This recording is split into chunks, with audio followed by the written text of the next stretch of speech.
পুলিশের কাজ কি? পুলিশ মন্ত্রী এটুকু নিশ্চয়ই জানেন, পুলিশের কাজ হচ্ছে শান্তি শৃঙ্খলা বজায় রাখা। আজ যদি সকল ওনার কথা অনুযায়ী, আমি ওনাকে সম্মান জানিয়ে বলছি, ওনার কথা অনুযায়ী তৃণমূলের লোকেরাই এই জিনিসটা করেছে, তার মানেটা হচ্ছে তৃণমূলের লোকেরাই শান্তি ভঙ্গ করেছে। আমি যদি এই কথাটা ধরেও নিই, তাহলে পুলিশের দায়িত্ব কি ছিল না এই শান্তি বিঘ্নকারী যারা রয়েছে তাদেরকে আটকানো বা তাদেরকে আইনের আওতায় নিয়ে এসে শাস্তি বিধান করা? আসলে এইসব কথাগুলো বলে উনি নিজের অযোগ্যতাকে প্রমাণ করছেন এবং নিজে গায়ে এড়িয়ে যাওয়ার চেষ্টা করছেন। মমতা বন্দ্যোপাধ্যায়কে এইরকম ভাবে হেকেল করা হয়েছে। কেন হেকেল করা হয়েছে? কারণটা হচ্ছে গিয়ে বিজেপি ভয় পাচ্ছে। বিজেপি গত 3 মাস ধরে মমতা বন্দ্যোপাধ্যায়কে কলকাতার বাইরে বেরোতে দিচ্ছে না, মমতা বন্দ্যোপাধ্যায়কে বাড়ির বাইরে পর্যন্ত বেরোতে দিচ্ছে না।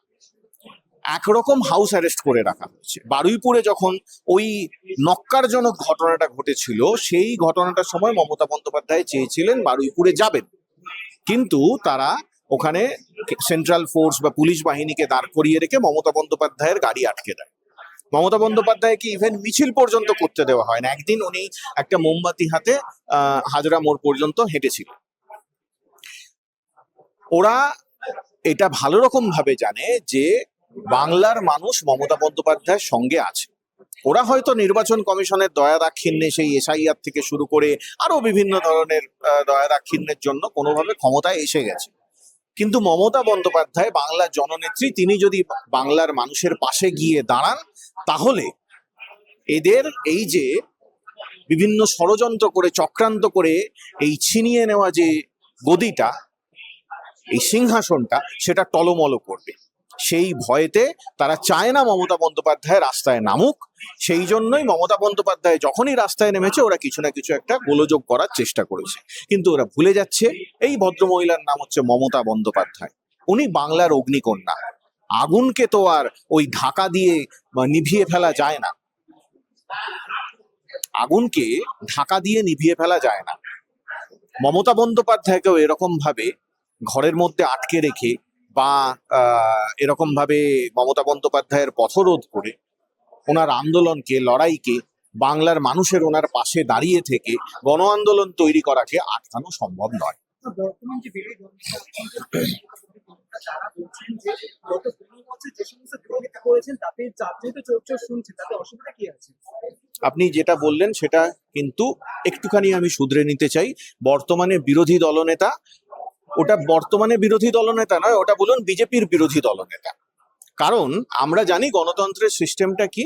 সরকার পক্ষ তাদের একজন দলনেতা থাকবেন, তিনি হচ্ছেন মুখ্যমন্ত্রী, আর বিরোধী পক্ষের যিনি দলনেতা থাকবেন তিনি বিরোধী দলনেতা। এখানে দেখা গেছে যে সরকার পক্ষই ঠিক করে দিচ্ছে কে বিরোধী দলনেতা হবে। তাহলে এটা বোঝা যাচ্ছে যে তিনি আসলে বিরোধী পক্ষের দলনেতা নন, তিনি সরকার পক্ষের বিরোধী দলনেতা। তো সেই মানে বিজেপিরই বিরোধী দলনেতা। তো সেই জায়গাটা থেকে উনি কি বলছেন না বলছেন সেটা নিয়ে বাংলার সাধারণ মানুষ, যারা বিজেপি বিরোধী, যারা ওই সকল বিরোধী রাজনীতিকে সমর্থন করে এসেছে বা যারা ভোটার, তাদের কোনো মতামতের মতামতের বহিঃপ্রকাশ ওনার কথার মধ্যে দিয়ে হবে না। উনি যে কথাগুলো বলবেন সেই কথাগুলো হবে বিজেপির লিখে দেওয়া স্ক্রিপ্ট। তাই বিজেপির লিখে দেওয়া স্ক্রিপ্ট যিনি বলছেন, তার গ্রহণযোগ্যতা নিয়ে, তার বিশ্বাসযোগ্যতা নিয়ে আমাদের প্রশ্ন রয়েছে এবং তার কথার উত্তর আমাদের দেওয়ার কোনো প্রয়োজন আমরা মনে করছি না। উনি খুব ভালো রকম ভাবে বালিশ চাটতে পারেন, উনি সেইটা করুন। ওনাকে এই ধরনের রাজনৈতিক বক্তব্য, ওনাকে এই ধরনের ওই সকল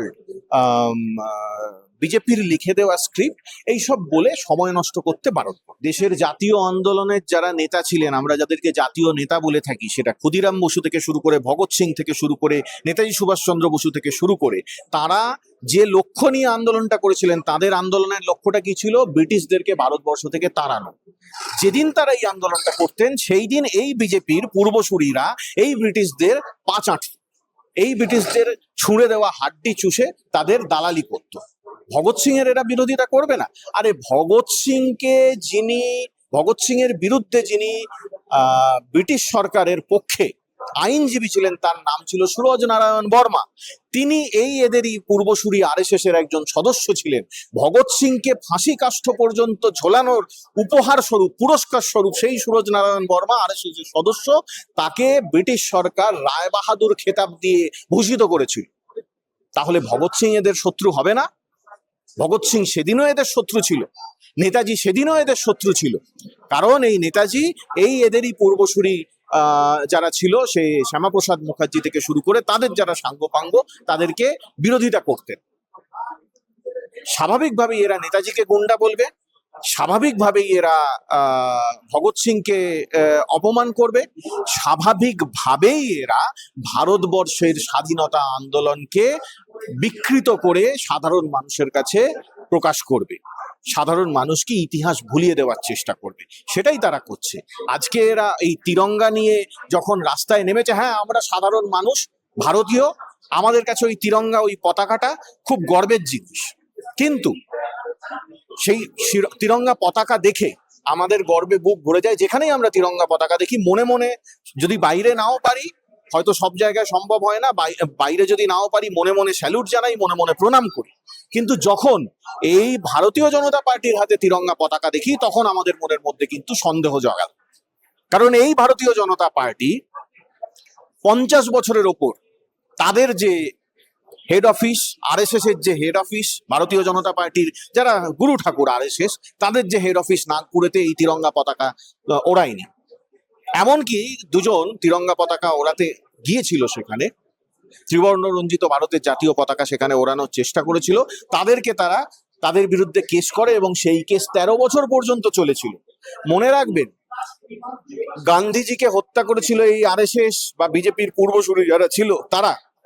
গান্ধীজিকে হত্যা করার পর যখন আরএসএস ব্যান করা হয়েছিল, এরা তো যখন তখন ওই মাফিনামা, ওই মুচলেখা দিয়ে দেয়। কয়েক মাস পরে আবার সেই মুচলেখা দিয়ে যখন তারা ফেরত আসছে, তখন তাদেরকে কিছু শর্ত দেওয়া হয়েছিল। সেই শর্তের মধ্যে অন্যতম শর্তটা ছিল যে এই ত্রিবর্ণ রঞ্জিত ভারতের জাতীয় পতাকাকে তোমাদের সম্মান করতে হবে, তোমাদের গ্রহণ করতে হবে। তার মানে যদি কেউ 48-49 সালে এই মুচলেখা দেয় যে হ্যাঁ আমরা দেশের জাতীয় পতাকাকে সম্মান করব, তার মানে তার আগে পর্যন্ত, দেশ স্বাধীন হওয়ার পর তার আগে পর্যন্ত তারা এই জাতীয় পতাকাকে সম্মান করেনি। এটা প্রমাণিত সত্য, এটা ডকুমেন্টেড হিস্ট্রি। যারা এই রকম ভাবে দেশের জাতীয় নেতাদের, দেশের জাতীয় ইতিহাসকে, দেশের জাতীয় পতাকাকে অপমান করেছে, তাদের হাতে জাতীয় পতাকা শোভা পায় না। তাদের হাতে ওই শত শহীদের রক্তে যে জাতীয় পতাকা আজকে আমাদের হাতে এসেছে, আমাদের কাঁধে যে পতাকা আমরা নিয়ে এই স্বাধীনতা দিবসের দিন মাথা উঁচু করে এগিয়ে যাই, সেই পতাকা তাদের হাতে অন্তত শোভা পায় না। ওদের হাতে আমাদের দেশের শহীদদেরই রক্ত লেগে রয়েছে, সেই রক্তাক্ত হাতে আমাদের দেশের জাতীয় পতাকা শোভা পায় না।